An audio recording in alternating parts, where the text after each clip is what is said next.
Thank you so much. Good afternoon, ladies and gentlemen. Welcome to the session, one of my favorite sessions to facilitate both via webinar and in person, how crooks are getting around our online banking authentication or online banking security. And then Bankers Online also asked me to draw in some additional information in regards to emerging technology, some of the things we're finding as more successful forms of security than others, and then some very important provisions for contracts. So what I've done is I've separated this presentation into 4 sections. What I'm going to propose is we'll go through section 1 and 2, and at that time take that 5-minute break and do some question and answer there, because I do find the first half of the program tends to generate the largest number of questions. And if you don't get the question in during the break time there, don't worry about it. Go ahead and submit it. And again, we'll try to leave some time at the conclusion of the presentation as well to do some questions there. So you may have noticed today's program I have roughly 35 slides or so. So if you were thinking, yay, we're going to get out of this in an hour. For those of you who have not had the pleasure of meeting in the past, I can talk for about 2 days on this subject on 30 slides or less. So we will take about the full 2 hours, but I do, again, want to give you plenty of time for Q&A, but I will get you out of here after 2 hours because I think there's only so much the human mind can take. There's one other little tidbit I want to point out about this program. Well, I realize you're all wearing your banker's hats today. I do want to give you a little bit of takeaway for you as a consumer as well. So as we start going into the thought of those questions, don't feel so restricted that you have to keep it just to the banker hat that you wear. If you have questions from a personal nature, I may do those offline where you retrieve them later, but I will help you as best I can because I do always want to make sure that all of us as users are as secure as possible. All right, so let's dive into this presentation. I do understand that you captured some of my bio information, was made available before the program, but there's my email contact information as well if you need to talk one-on-one and you have some more confidential information that you want to share. All right, so I think it's really important to set the landscape. So this is the section I call This Just In. This is the really hot stuff of what's going on out there. And I think one of the first things we need to cover when we're talking about how crooks are bypassing security, cybercrimes is not just a technology problem.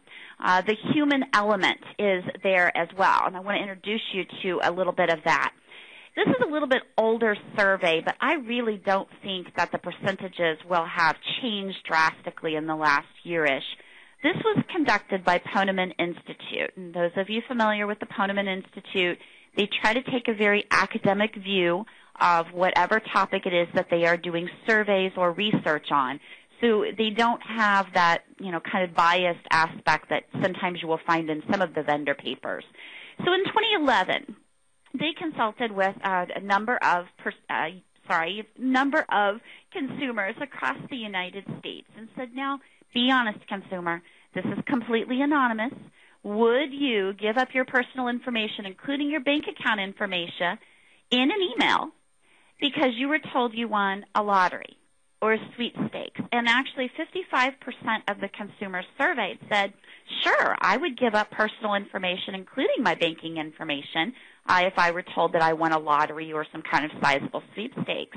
53% admitted they would give up personal information for free antivirus software.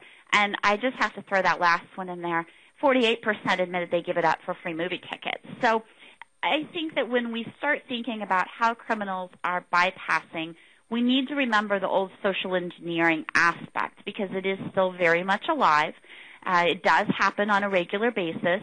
I realize that when we have our banker hat on and we hear of an account takeover or those types of things, we are very quick to jump to the concept of there has to be malware involved. And please understand that in some cases, that's probably not going to be the case. And actually, Verizon published their report with the Secret Service last year and found that only 40% of the cases that they investigated, 48% were malware-related breaches or account takeovers. And the remainder of it was predominantly that social engineering, so pretending to be a bank and the criminal gaining the information of the credentials that way does still happen. So if you have consumers that have fallen victim for something, these are the types of questions typically when I'm talking to consumer groups that I would ask. Have you fallen victim to someone claiming you've won a sweepstakes, et cetera? And a lot of times, particularly on the consumer side, you will find that their accounts were in fact compromised because they gave the information up. All right, so some other things that, really if you subscribe to any of the Google alerts, any of the other alert systems that are out there that you can keyword it, I'm monitoring cybercrimes and I'm monitoring all news feeds related to DDoS. And so obviously there's a lot of alerts that hit my inbox every day. One of the biggest ones recently was this Spam House versus Cyberbunker. And there's nothing so overly creatively special about this except for the fact that it was so enormous that it actually slowed down the Internet in North America and Europe for 3 days. So if last month you noticed an extreme lacking in your Internet service, it wasn't probably your provider, but in fact the reaction to the extremely sizable DDoS attack that one party launched against another. If you are following this story, there was an arrest made. It was a Dutch man that was arrested at his home in Spain that they believe was part of this. I'm also seeing daily reports of DDoS and account takeover, and we're going to talk a little bit more about that in just a moment. I want to emphasize on the distributed denial of service. That's what the DDoS stands for, distributed denial of service. Frequently, if a financial institution, a bank, is a victim of a DDoS attack, you really need to have the hat on of what else is happening, because in most cases that I'm privy to, the DDoS, this mass flood of traffic aimed at your online banking platform, which crashes it, is actually to hide the fact that an account takeover of probably a substantial size already occurred. So they're using one form of computer crime in order to mask another one. So if you think about this, a DDoS attack, the cyber criminal have access to millions of computers across the world via the malware that I've been distributing for the last few years. Not really. This is all pretend, ladies and gentlemen. But by gaining access to those computers, I can control them, and then I could turn all of that traffic against your bank's online banking site.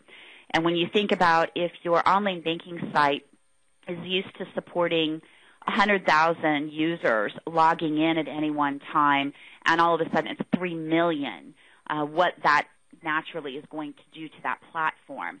So what that does, in effect, it then is locks out your legitimate customers as well, so they cannot get in and see that they are missing 750,000, 1 million. The last case that I'm aware of was 1.3 million. Cyber crimes are targeting consumers and businesses. I really encourage, when you're talking account takeover, which we're going to talk about later when we get into the FFIEC portion of this program, it's good business to educate not just your business clients on account takeover, but also your consumers. And the FFIEC guidance really mandates that. So when you're doing that, I very strongly encourage you don't call it a corporate account takeover. That is, in fact, what it was 8 years ago. It's not that today. They are targeting consumers just as much as they are businesses. We see the more sophisticated groups going after the businesses because the financial industry is making it harder and harder for the criminals to get in. So you won't see some of the low-level thug gangs trying to access business accounts predominantly anymore. They're targeting the consumers because they know most consumers are probably running a dirty computer. They don't have sophisticated security. They don't understand some of the things that they need to be doing to protect access to their online banking. I continue to see reports of financial institutions, probably right now banks, but for a while there was credit unions, that the corporate client was suing over the losses related to an account takeover, that the losses could not be pulled back, even if it was on part of the business where it took them a week to respond and to report the incident. they turned around and then filed suit against their